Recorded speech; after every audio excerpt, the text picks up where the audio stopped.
오늘의 주제는 경건한 삶을 사는 신앙인입니다. 여러분, 하나님과 친밀한 관계를 갖기 위한 원칙은 경건한 삶을 사는 거예요. 그러니까 인간의 영혼과 행동, 모든 영역에서 죄의 경향성 때문에 거룩할 수 없고 또 하나님을 경외하지 못해요. 그러니까 일상의 삶에서 경험해야 하는 것이 인격적인 또 하나님과의 교제이며 또 하나님의 거룩하심을 매일 또 상고해야 합니다. 그러니까 그리스도인들이 하나님과 친밀한 관계를 갖는 것이 쉽지 않아요. 하지만 친밀한 관계를 갖기만 한다면 하나님의 그 특권과 보상은 큽니다. 여러분들이 경험해 봐야 아는 거예요. 그러니까 하나님과 동행하는 삶의 여정은 또 멋진 겁니다. 또 그 삶은 평범한 종교인의 삶에 또 종지부를 찍는 것이기도 합니다. 경건한 삶을 사는 것은 신앙인의 삶 중 가장 중요한 거잖아요. 그러니까 경건은 하나님께서 우리에게 베푸시는 은혜를 생각할 때 일어나는 겁니다. 그래서 제가 항상 말씀드리는 게 성령의 지배를 받아야 된다는 얘기를 자꾸 하는 게 바로 그거예요. 그게 은혜의 영향권 안에 들어가는 거거든요. 그러니까 경건은 사랑을 베이스로 한 거룩한 또 두려움을 말하며 또 이 경외는 하나님의 공의와 또 선악간의 심판도 받아들이는 믿음이에요. 여러분, 경건한 사람은 범사에 하나님의 권위를 인정합니다. 하나님의 위엄을 또 존중하며 또 하나님의 영광을 드러내는데 또 온 마음을 기울여요. 그 계명에 순종하는 것을 또 당연하게 생각하고, 여러분, 개인적 경건의 삶이 없다면 진정 하나님을 안다고 말할 수 없습니다. 교회 안에 상당수의 많은 사람들은 하나님을 안다 하면서 경건의 삶을 살지 않아요. 그럼 그건 하나님을 아는 게 아니죠. 그게 지식적으로 아는 거죠, 그거는. 그 참다운 신앙생활과 헌신의 뿌리는 머리의 지식이 아니라 경건에 있어요. 그러니까 하나님을 인식하기 위해 우리는 예수의 믿음을 또 가져야 합니다. 그러니까 예수의 믿음에 이어 하나님에 대한 그 사랑과 경외를 지녀야 우리가 참 하나님 지식에 도달하는 겁니다. 그러니까 경건한 신앙생활을 추구하는 사람은 우리가 믿는 하나님의 속성에 관해 늘 묵상합니다. 그래서 제가 묵상을 강조하는 이유가 바로 그거예요. 우리 잠언 8장 13절 볼까요? 여호와를 경외하는 것은 악을 미워하는 것이라. 나는 교만과 거만과 악한 행실과 패역한 입을 미워하느니라. 이 말씀은 죄의 경향성으로 인해 생성되는 죄들을 항상 인식하라는 말씀입니다. 그러니까 우리가 하나님의 말씀을 연구하면 할수록 하나님께서 죄를 싫어하시는 것을 깊이 깨닫게 되는 거예요. 그럼 우리가 죄와 멀어지는 거죠. 또 우리가 말씀을 순종한다면 성령의 지배로 또 우리 안에서 하나님의 성품이 드러나게 될 것이고, 또 하나님을 경외한다는 의미는 죄를 미워하시는 하나님의 태도를 우리도 동일하게 지니는 겁니다. 그러니까 그분에 대한 거룩한 두려움을 갖는다는 걸 말합니다. 그때 성령의 지배를 받고 그 힘은 은혜잖아요. 여러분, 경건한 삶은 순종을 말합니다. 그러니까 우리 삶 속에서 경건 생활을 하는 것은 곧 하나님께 순종하는 걸 말하는 거예요. 이것이 성경적인 순종이에요. 그 외에 모든 것은 불순종입니다. 그러니까 우리가 하나님께 순종하는 이유는 하나님이 어떤 분이신지 알기 때문이고 또 하나님을 경외하는 마음 때문인 거예요. 하나님께 순종은 그냥 나오는 게 아닙니다, 여러분. 하나님을 바르게 알고 또 경외하는 마음이 있을 때 그 순종이 나오는 거예요. 그러니까 성자 하나님에게 가장 중요한 것은 또 성부 하나님의 명령을 수행하는 거잖아요. 그러니까 성부는 성자를 발생하심으로 또 그것이 성자가 갖는 기쁨이에요. 그러니까 하나님께서는 알 수 없는 일을 하라고 명령하심으로써 또 우리를 시험하는 경우도 있습니다. 그때 우리가 왜 해야 하는지 꼭 이해할 필요는 없어요. 다만 우리에게 말씀하시는 분이 누구신지, 어떤 분이신지 알면 되는 겁니다. 하나님께서는 무한한 지식과 지혜로서 우리가 왜 순종하는지 그 이유를 다 알고 계세요. 따라서 제한된 지식과 지혜를 가진 피조물인 우리가 그냥 순종만 하면 되는 거예요. 그것이 창조주의 지혜와 피조물의 자유의지 관계입니다. 여러분이 하나님을 경외한다면 순종하세요. 그렇지 않다면 자기 일에만 신경을 쓰고 그러면 하나님과 또 친밀한 관계를 맺지 못하므로 또 그에 따른 평강과 축복은 놓치는 거죠. 여러분, 많은 사람들이 두려울 때가 있습니다. 그 두렵다는 것이 사람이 두려울 때가 있다는 얘기예요. 여러분, 두려움으로부터 해방할 수 있는 유일한 방법은 하나님을 경외하는 겁니다. 사람들을 두려워하는 것은 자기 활동에 대해 하나님을 의식하기보다 사람의 반응을 더 의식하는 겁니다. 상당수의 많은 사람들이 그래요. 그것은 올무가 됩니다. 올무가 돼요, 여러분. 사람을 두려워하는 게.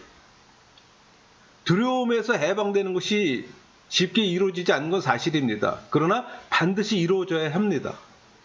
한 가지 방법이 있다면 사람들이 어떻게 생각하는지 알고 있지만 하나님의 생각은 어떻습니까? 물어보는 거예요.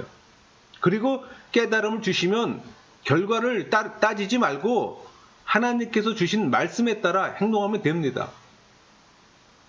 행동이 여러분에게 주어진 권위를 사용하는 거예요. 행동하지 않으면 권위를 포기하는 겁니다. 선택은 여러분의 몫이에요. 결과를 걱정하지 않아도 되는 것은 하나님의 성품에 근거해서 인도하시기 때문에. 여러분, 공동체에서 리더를 시험하시는 것은 하나님께서 가르치시는 방법 중에 하나예요. 그러니까 공동체 리더가 하나님을 경외한다면 시험을 통과하고 또 이것을 지켜보는 사람들로 하여금 하나님이 인도하시는 원칙을 배우게 됩니다. 사람들의 반응보다도 하나님의 반응을 더 의식하는 사람에게 하나님께서는 사역에 따르는 진정한 권위를 부여하세요. 그러니까 하나님을 순종하는 일 외에는 어디서도 영적 권위를 부여받을 수 없습니다. 모든 인간이 부여한 권위일 뿐이지. 여러분, 교회 사역의 권위는 성자 하나님의 생명이 얼마만큼 흘러나오냐에 따라 결정됩니다. 그러므로 주 예수 그리스도께서 친히 우리 안에서 우리를 통해 역사하신다는 믿음으로 그분께 진실된 자세로 의탁하면 되는 겁니다. 교회 사역은 성령 하나님도 성자 하나님의 권위 아래 있어요. 왜? 교회의 머리는 예수 그리스도이기 때문에. 저는 할 수 없어요. 그러나 주님은 하실 수 있어요. 그리고 지금도 하고 계세요. 라고 고백하고 그 다음에 순종하세요. 여러분, 하나님의 성품에 있어서 가장 중요한 걸 하나 뽑으려면 거룩하심일 겁니다. 여러분이 하나님의 거룩하심을 이해할 때 하나님의 자비를 이해할 수 있고 또 하나님의 진노를 이해할 수가 있어요. 그리고 또 측량할 수 없는 깊은 사랑을 또 깨달을 수도 있고, 하나님의 성품이 또 하나님의 속성입니다. 거룩하심이 중요한 이유는 그것이 하늘에서 영원토록 계속되기 때문에, 또 그게 우리가 하나님께 경외감을 갖는 기반이 되기 때문에. 여러분, 제가 삼위 하나님의 속성을 교리적으로 몇 가지 설명해 볼게요. 여러분, 하나님이 영이시다 많이 듣죠? 이건 육의 반대 영의 개념이 아니에요. 교리적으로는 지상적인 사색을 즐기지 말라는 뜻입니다. 또 무한하심이라는 단어 있죠? 감각으로 생각지 말라는 얘기. 무한하시니까 무한대로 생각하는데 그런 개념 아니에요. 감각으로 생각지 말라는 뜻입니다. 또 영원하심. 이것도 헛된 그 상상하지 말라, 그런 의미입니다. 그러니까 하나님을 인간처럼 생각하지 말라는 뜻이에요. 그래서 우리가 기독교 안에 많은 그 용어들이 있는데 용어에 대한 정립이 좀 필요합니다. 그래서 그걸 바르게 알지 못하면은 바른 사고 체계를 가질 수가 없죠. 삼위 하나님 역시 인간적으로 많이들 생각하는데, 물론 우리가 인간이기 때문에 인간적으로 생각할 수밖에 없어요. 그러나 성경에서 말하는 교리라는 게 있잖아요. 그게 성경을 통해서 하나님 말씀을 우리한테 주어진 거잖아요. 그걸 우리 그대로 받아들이면 돼요. 그러니까 성경에서 자연에서 계시한 만큼만 우리가 이해하면 되는 겁니다. 여러분, 피조물이 창조주를 이해한다는 자체가 교만이에요. 그러니까 성경이 알려주는 만큼만 이해도 충분합니다. 문제는 성경에서 알려주는 것조차도 모르고 있는 게 문제가 되는 거죠. 예수님께서 하나님을 경외하는 삶을 어떻게 살았는지 보여주기에 이 땅에 오셨다면 우리 역시 예수님의 기준을 우리의 기준으로 삼으면 됩니다. 물론 어렵지만.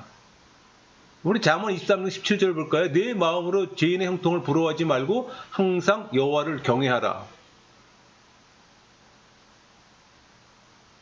이 말씀은 우리의 생각과 말과 행위에 있어서 언제나 거룩함을 추구하는 그 의미이기도 합니다. 그러나 제약된 인간이 거룩을 추구하는 것 자체가 무리입니다. 하나님을 경외하는 것이 우리의 전 존재를 어느 곳 하나도 미치지 않은 곳 없이 주관해야 한다는 말이기도 합니다. 여러분, 사실 거룩이란 말은 죄인된 인간이 사용할 수 없는 단어이기도 해요. 그냥 흉내만 낼 뿐이지. 여러분, 그 경건한 삶에서 피할 것이 죄잖아요. 그러니까 죄에 대한 우리의 태도와 반응이 얼마나 중요한지 살펴보면 내부로는 나눌 수가 있어요. 그러니까 도덕적 인식, 율법적 인식, 종교적 인식, 신앙적 인식으로 구분할 수가 있는데, 이 도덕적 인식, 그러니까 정욕은 있지만 직접 죄를 짓지 않는 사람, 그러니까 죄의 결과는 많은 손해를 볼 것이라는 걸 알기 때문에 이 죄를 피합니다. 그러나 죄를 미워하는 마음이 없어요. 또 하나님을 경외하는 마음도 없고. 그 율법적 인식, 그러니까 문제가 발생되는 것이 싫은 사람, 그러니까 규칙적으로 교회 생활과 율법대로 사는 사람이에요. 그러니까 자기 의에 빠져 있고 또 하나님을 경외하는 마음이 전혀 없어요. 죄를 미워하기는커녕 자기에게 이런 죄가 있는 것조차도 인정하지 않는 사람. 그러니까 종교적 인식, 그러니까 짓는 죄가 발견되면 깊이 근심하는 사람들. 그러나 하나님을 신뢰하지 않기 때문에 불신앙의 죄를 반복해서 지을 수밖에 없습니다. 하지만 이런 사람은 깊이 근심하며 자유케 되기를 또 갈망해요. 우리 교회 안에서 많이 있잖아요. 또 신앙적 인식, 죄를 미워하기 때문에 거의 죄를 피합니다. 그러니까 만약 죄를 짓게 되면 죄를 깨닫고 즉시 회개하며 또 성령께서 다른 사람 앞에서 또 겸손하게 또 고백해야 한다고 지시하면 행동하는 사람이에요. 이게 중생하고 회심한 사람의 죄에 대한 인식입니다. 여러분, 한번 충분히 생각해 보세요. 우리는 죄를 짓기로 결정하기 때문에 죄를 범하는 겁니다. 왜? 우리 영원한 죄가 있기 때문에. 그렇다면 죄에서 자유케 되는 유일한 길은 성령의 지배를 받고 은혜의 방편 안에 거하는 겁니다.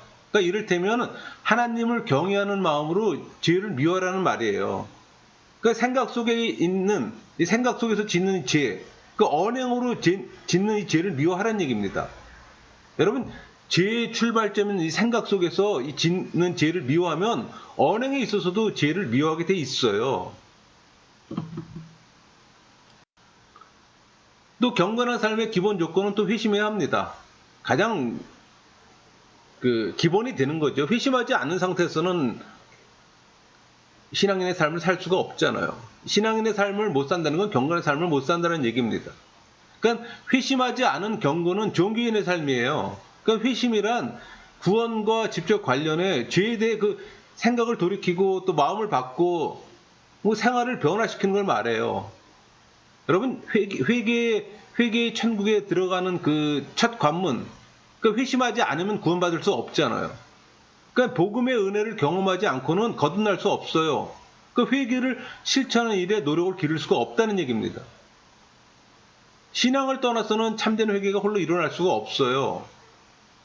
믿음과 회개는 구별은 될 수 있으나 서로 분리될 수는 없습니다. 그러니까 회개는 하나님께 돌아서는 거잖아요. 회개는 하나님을 두려워할 때 생기는 겁니다. 여러분, 회심은 중생의 필연적 결과입니다. 그러니까 옛 생활을 벗어나 하나님 말씀에 따라 살려는 영적 방향의 전환이에요. 그러니까 중생을 체험한 사람이 회심할 수 있다. 그러니까 회심은 일생에 한 번만 하는 것. 그 정도는 우리가 알고 있잖아요. 그러니까 사도 바울은 사도행전 26장 16절, 20절에서 회심에 대해서 말하고 있습니다. 한번 읽어볼까요? 근원을 뜨게 하여 어둠에서 빛으로 사탄의 권세에서 하나님께 돌아오게 하고 또 지혜사람과 나를 믿어 거룩하게 된 무리 가운데 기업을 얻게 하리라 하더이다. 먼저 다메섹과 예루살렘에 있는 사람과 온 땅과 이방인에게까지 회개하고 하나님께로 돌아와서 회개에 합당한 일을 하라 전함으로.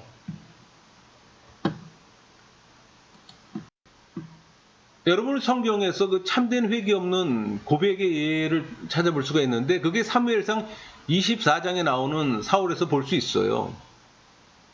사울은 다윗을 죽이려고 무던 애를 썼잖아요. 그때 사울이 왜 자기를 죽이려고 하는지 이유를 묻자 그 사울은 자신의 잘못을 뉘우치며 눈물까지 흘렸던 경험이 있어요. 그러나 그는 결코 죄를 회개하지 않았습니다. 그러니까 사울의 고백 속에는 하나님을 경외하는 마음이 없었던 거예요. 사울의 마음 속에는 그 죄를 사랑하는 마음을 계속해서 갖고 있었기 때문에 여러분 그 원인을 찾을 수 있도록 마음을 비춰달라고 하나님께 청했다는 기록이 성경에는 없습니다. 그 말은 죄가 우리를 유혹할 경우 죄를 회개할 수 있도록 성령을 의지하는 마음이 우리에게 필요한 때로구나 하는 것을 알아차려야 합니다.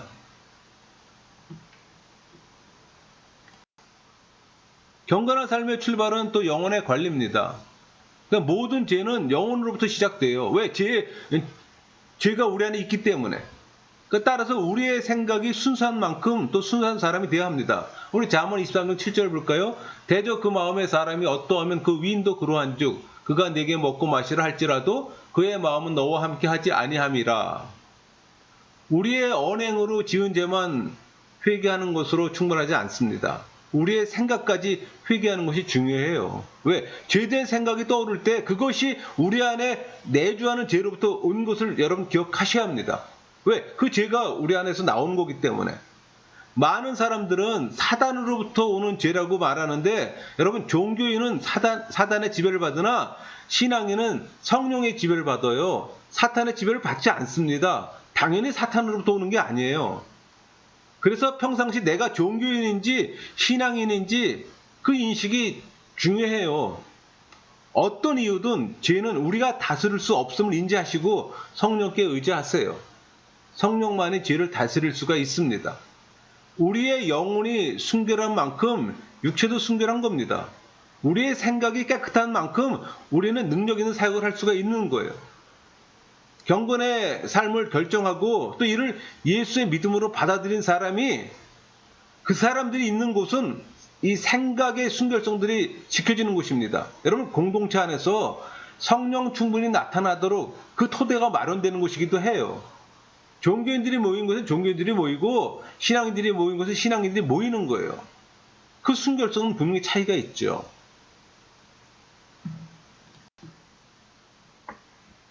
또 경건의 삶은 사람 관계에서 발생하는 모든 문제를 또 해결하는 해결점이 되기도 합니다.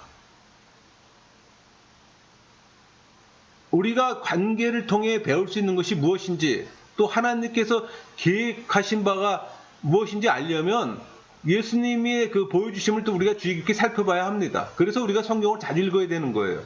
그 샘플이 요한복음 17장 11절에 나오잖아요.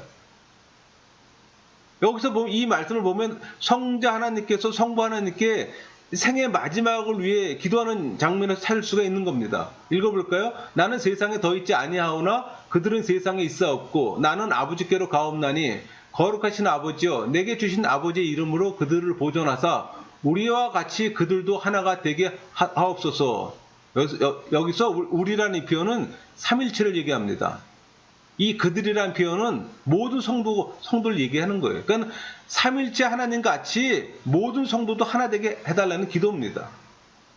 그러니까 이 말씀은 우리가 제한을 받는 인간이지만 그래도 성령의 능력을 통해 삼위 하나님께서 서로 사랑하시는 바로 그 사랑을 우리도 동일하게 경험할 수 있다는 말입니다. 여러분 그 경건의 또 삶이 되면 우리 베드로전서 1장 22절 이 말씀처럼 베드로가 말한 것 같이 우리도 그 사랑을 체험할 수가 있어요.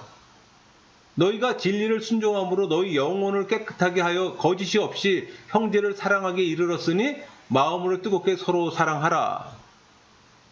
언제 어떤 사람에게라도 나타날 수 있는 사랑입니다. 하나님의 말씀을 살펴보면 사랑과 거룩함이 함께 언급된 것을 자주 찾아볼 수가 있어요.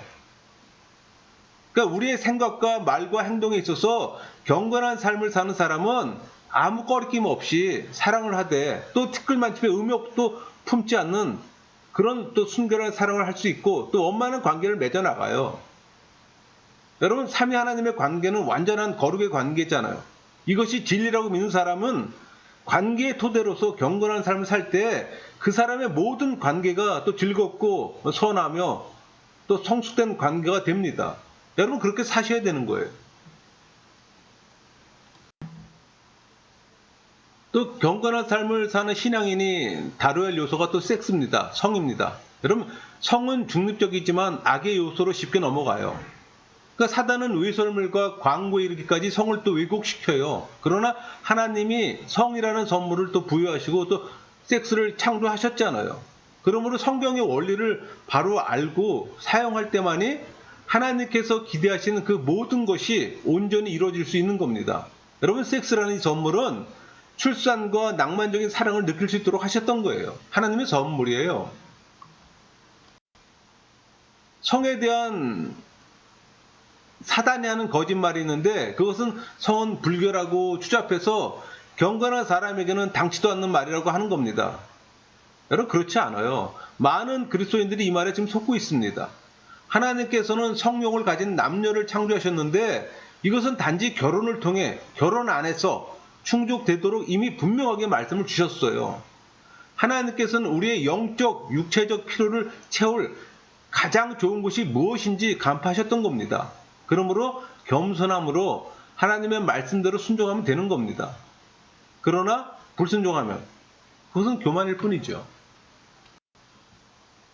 여러분, 하나님께 삶을 전적으로 의탁하는 신앙인을 또 하나님께서는 찾고 계십니다. 그러니까 하나님이 주시는 이 티스 가운데 하나는 이성과 함께 공동체에서 주님을 섬기는 일을 하게 만드신다는 겁니다. 그럴 때 우리는 이성에 대한 이 매력을 영적인 일치감, 지적인 친화력, 호감이 가는 성격, 육체적인 매력, 네 가지를 느낄 수가 있어요. 영적인 면에서 우리에게 경건함이 없다면 우리는 쉽게 또 사단의 유혹에 또 빠질 수도 있습니다. 여기서 사단의 유혹에 빠진다는 얘기는 우리 안에 내재하는 죄의 경향성 때문에 죄를 짓게 되면은 사단의 영향권 안에 들어간다는 얘기예요. 하나님은 또 하나님께 순종하는 사람에게 또 하나님께서 하신 일이 무엇인지 또 아세요. 그러니까 하나님께서는 이런 사람들과 함께 못하실 일이 없습니다. 어떤 일이든 다 할 수가 있어요. 대신 거룩함과 순종은 언제나 같이 다닙니다. 순종이란 거룩함으로 성자 하나님에 대한 사랑을 행동으로 표현하는 겁니다. 또 경건한 삶을 사는 신앙인의 가정 구성 원칙이 있어요. 그러니까 말씀을 받는 자와 돕는 배필의 이 구성에서 역할 분담입니다. 여러분, 에덴 동산에서 그 성자 하나님이 말씀하실 때 그 말씀을 받은 사람은 아담이에요. 근데 그 아담이 그 말씀을 받을 때는 하와가 이미 만들어지기 전입니다. 그러니까 말씀을 직접 받은 사람과 간접으로 받는 사람과의 차이는 분명히 있습니다. 그래서 뱀이 말씀이 약한 이브에게로 먼저 갔던 겁니다. 그래서 하나님께서는 돕는 배필이라고 말씀하시면서 남자를 위해 여자를 만드셨던 거예요. 우리 창세기 2장 18절 볼까요? 여호와 하나님이 이르시되 사람이 혼자 사는 것이 좋지 아니하니 내가 그를 위하여 돕는 배필을 지으리라 하시니라. 여러분, 그 돕는 배필은 부족한 자를 돕는 거잖아요. 즉 부족한 아담을 도우라고 하셨던 거예요. 그런 차원에서 여자는 남자를 도와야 합니다. 돕는 자의 역할에서 결국 부부는 부족함을 서로 채워주는 역할을 감당해야 하는 겁니다. 여자는 자신의 영향력을 가지고 남자를 도와야 하는 거예요. 반면 남자는 말씀을 받은 자로서 말씀으로 또 가정을 세워야 하는 거고, 오늘날 모든 여인들은 돕는 배필의 위치를 깨닫고 자신의 인생 여로에서 만나는 그 남자들에게 영향력을 끼칠 수가 있어요. 따라서 여성들은 결단하고 기도해야 합니다. 그게 경건의 삶이에요.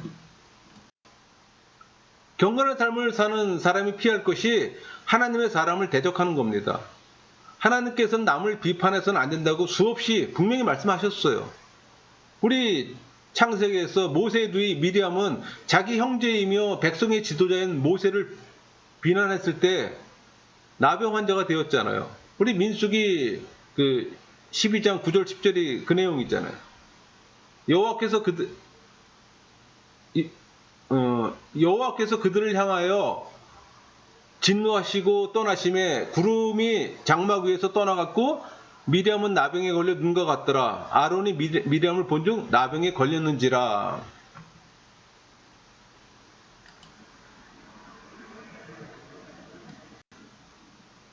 우리 민수기도 16장에서 고라와 그 다단 또 아비람이 모세와 아론을 또 비방하고 대적하는 말을 했을 때 하나님 심판을 받았잖아요.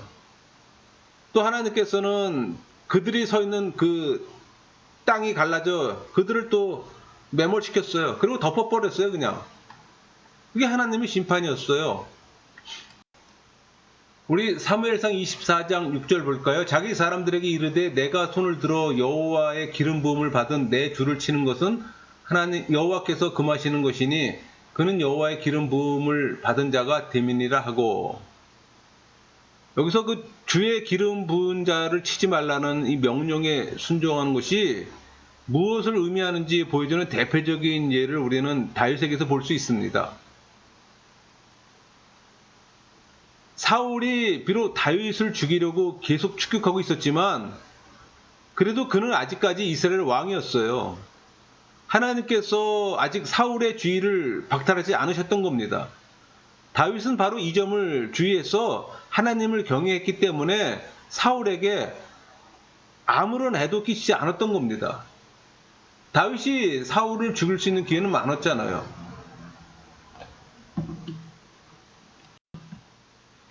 여러분, 그 경건한 삶을 사는 신앙인은 하나님의 사람들을 늘 격려해야 합니다.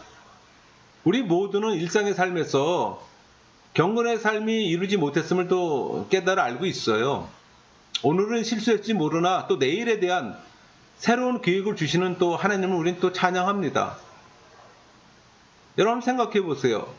모세는 살인자였습니다. 그러나 우리 신명기 4장 10절 보면 그 외에는 이스라엘의 모세와 같은 선지자가 일어나지 못하였나니 모세는 여호와께서 대면하여 아시던 자요. 이런 일컬음을 받잖아요. 그러니까 다윗도 또 살인자였습니다. 간음죄를 또 범한 사람이기도 하고. 그러나 후에는 시편 51편과 같은 멋진 기도문도 남겼어요. 그러니까 찬양과 경배의 높은 경지에 이르렀고 또 사도행전의 기록대로 하나님의 뜻을 다 이루어드리는 또 하나님의 마음에 또 합한 사람이 됐습니다. 그러니까 여러분이 신앙인이라면 절대로 하나님과 친밀한 관계를 갖지 못하는 것은 아닌가 하고 절망할 필요는 없어요. 왜? 하나님께서 우리에게 말씀하신 것에 순종만 하면 되는 겁니다. 그러니까 복잡하게 생각할 필요 없어요. 순종하고자 하는 마음만 있다면 순종에 필요한 모든 것을 우리에게 명확하게 가르쳐 주시겠다고 하나님께서 약속하셨어요. 볼까요? 시편 32편 8절. 내가 네 갈 길을 가르쳐 보이고 너를 주목하여 훈계하리로다. 걷는 연습을 하는 어린아이처럼 우리가 넘어져도 하나님께서는 다시금 우리를 또 이렇게 세우셔서 한 걸음씩 한 걸음씩 다음 발걸음을 내딛도록 도와주세요. 그럴 때 하나님께 순종하는 것이 어느 사이인가 우리의 삶의 방식이 되는 겁니다. 여러분, 그게 신앙인이에요. 여러분, 경건의 삶을 사는 신앙인은 종교인의 그 정욕을 멀리해야 합니다. 그러니까 우리는 하나님의 기준에 따라 생활하지 않으면서도 경건의 삶을 산다고 생각할 수 있어요. 보통 그 불경건과 그 하나님의 말씀의 무지는 함께 있기 마련입니다. 그러니까 우리는 하나님의 말씀이 의의 기준이라고 또 믿고 고백해요. 그러니까 우리의 일상의 삶에서 하나님의 말씀을 따라 사는 그 정도만큼만 하나님을 경외하는 마음을 갖고 있는 겁니다. 우리가 만몬으로부터 자유로운 만큼 비례해서 또 하나님을 경외하는 마음이 있는 겁니다. 우리의 삶 가운데 하나님 유치해 놓는 모든 것은 전부 다 우상이잖아요. 그러니까 우리의 생각, 시간 사용, 애착을 갖고 마음을 쏟는 것이 예수님에게 순종하는 것보다 더 중요하게 생각하는 것은 전부 다 우상이에요. 여러분, 교회 사역도 하나님과의 친밀함보다 비중을 더 두면 그것도 우상입니다.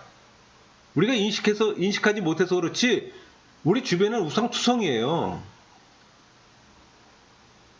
자신보다 이웃을 위해 하나님의 쓰임을 받으면 받을수록 하나님은 우리가 즐거워하는 것을 할 수 있도록 또 배려해 주시고 또 놀라운 계획을 갖고 계세요. 이를 통해 우리는 또 하나님의 풍성하심을 더욱더 넘치도록 경험할 수 있는 거고, 이게 진리예요, 여러분.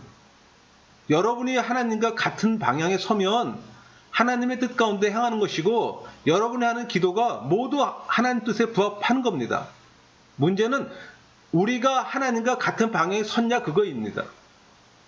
하나님의 뜻 행하기를 즐거워하고 또 우리가 세상 어디에 있든지 하나님께 나의 기쁨을 주는 겁니다. 이것이 자유예요, 여러분. 또 이것이 우리가 일으켜고자 하는 바이고, 마음속에 품었던 우상이 있었다면 하나님 앞에서 그 우상이 어떤 것인지 고백하세요. 생각과 언행을 바꿈으로써 회개할 때 하나님께서는 역사하셔서 우리를 건져주시고 인도하실 겁니다. 왜? 하나님은 우리의 구원자시기 때문에. 여러분, 경건한 삶을 사는 신앙인은 항상 하나님을 경외하는 마음으로 살아야 합니다. 우리 시편 111편 10절 볼까요? 여호와를 경외함이 지혜의 근본이라 그의 계명을 지키는 자는 다 훌륭한 지각을 가진 자이니 여호와를 찬양함이 영원히 계속되리로다. 우리 잠언 볼게요. 1장 7절 볼게요. 여호와를 경외하는 것이 지식의 근본이거늘 미련한 자는 지혜와 훈계를 멸시하느니라. 또 잠언 15장 33절 볼까요? 여호와를 경외하는 것은 지혜 훈계라 겸손은 존귀의 길잡이니라. 이렇게 말씀하셨어요. 그렇다면 어떻게 하나님을 경외하는 마음을 가질 수 있을까? 이런 질문을 할 수 있잖아요. 우선적으로 우리의 의지로서 선택해야 합니다.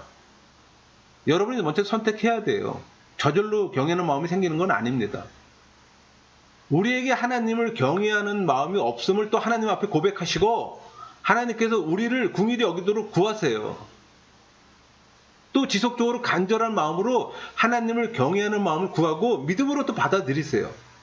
그러니까 하나님을 경외하는 마음이 있게 되면 우리는 죄에 대해 또 새로운 태도를 취하게 될 것이고 또 죄가 역겨워질 겁니다. 물론 죄의 다스림은 전적으로 성령의 사역이에요. 그러나 그 다스림을 경험하면 우리는 죄의 개수를 줄일 수가 있습니다. 누가 하나님을 경외하는 사람인지 알 수 있는 것은 보통 그 사람이 어떤 말을 하는지 보고 알 수가 있어요. 우리 시편 34편 13절 볼까요? 내 혀를 악에서 금하며 내 입술을 거짓말에서 금할지어다. 그러니까 비판과 판단과 불신앙과 원망, 교만 이런 것이 섞인 말을 하지 말아야 한다는 말씀이에요. 이것이 경건의 삶을 사는 사람의 특징이에요. 여기서 내 입술을 거짓말에서 금할지어다 이 말씀은 삶의 전부를 정직하게 살라는 말입니다. 그러니까 우리는 선한 영향력을 주는 사람이 되어야 하는 거예요. 물질을 가난한 사람에게 흘려보내듯이 화평케 하는데 도움이 될 만한 말들을 사람들에게 흘려보낸다면 우리는 참으로 화평을 찾아 따른 사람이 될 겁니다.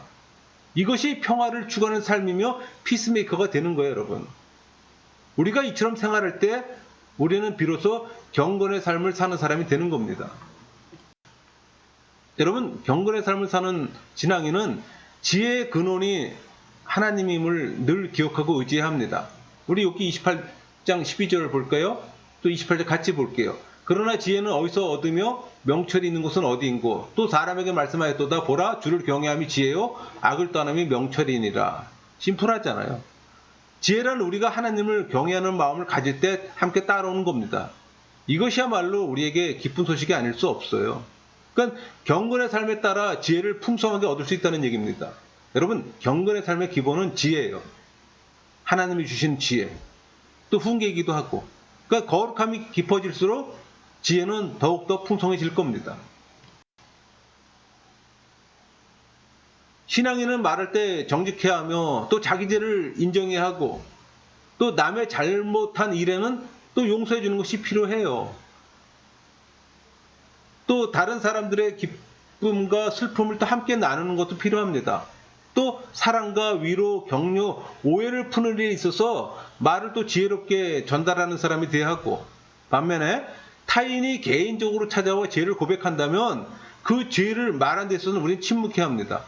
그리고 성령의 내적 음성을 나눌 때에도 또 조심해야 해요. 말해야 할지 말지를 또 주의해야 합니다. 또 성령께서는 이것을 염두에 두고 우리를 또 인도하세요.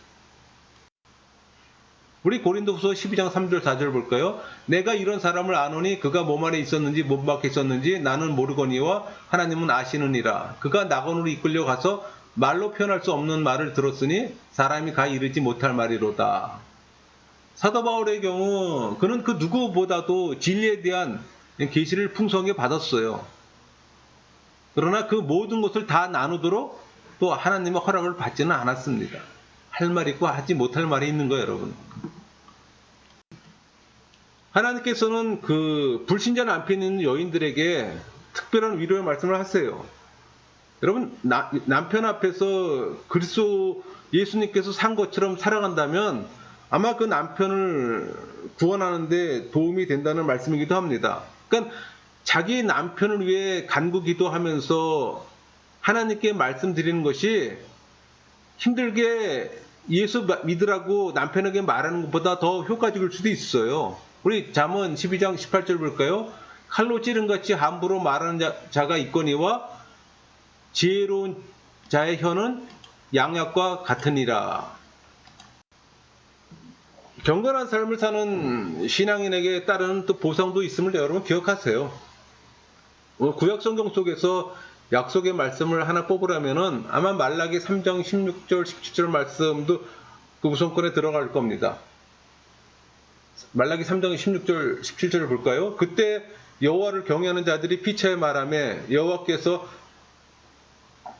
그것을 분명히 들으시고 여호와를 경외하는 자와 그 이름을 존중히 여기는 자를 위하여 여호와 앞에 있는 기념책에 기록하셨느니라. 만군의 여호와가 이르노라. 나는 내가 정한 날에 그들을 나의 특별한 소유로 삼을 것이요 또 사람이 자기를 섬기는 아들을 아낌같이 내가 그들을 아끼리니. 이 말씀은 이제 우리에게 생생한 말씀으로 다가옵니다. 그러나 무엇보다도 가장 특별한 보상이라고 한다면 그것은 창조주요 섭리주신 하나님과 친밀한 관계를 아마 형성하는 겁니다. 그러니까 이것은 하나님과 우리를 동시에 만족시켜요. 그 각 개인마다 하나님과의 친밀한 관계를 어느 정도 맺고 있느냐에 따라 만족감을 누릴 수도 있고 또 절망감 속에 빠질 수도 있어요. 여러분, 경건한 삶을 사는 것 외에는 하나님과 친밀한 관계가 될 수 있는 다른 길은 없습니다. 우리가 선택하기에 달린 거예요. 여러분은 어떤 선택을 하시겠습니까? 적당히 종교인으로 교회 생활하면서 또 만족하면서 이 땅의 안락을 택하시겠어요? 아니면 대가를 치르더라도 하나님과 친밀한 관계 안에 들어가 주님이 주시는 평강의 삶과 죽어서는 영원한 하나님 나라로 가서 사시겠어요? 그럼 분명 구원은 있고 그 안에 모두가 구원받지 않는다는 사실 꼭 기억하세요. 왜? 천국의 길은 좁잖아요. 여러분 어떤 선택을 하시겠습니까? 마치겠습니다.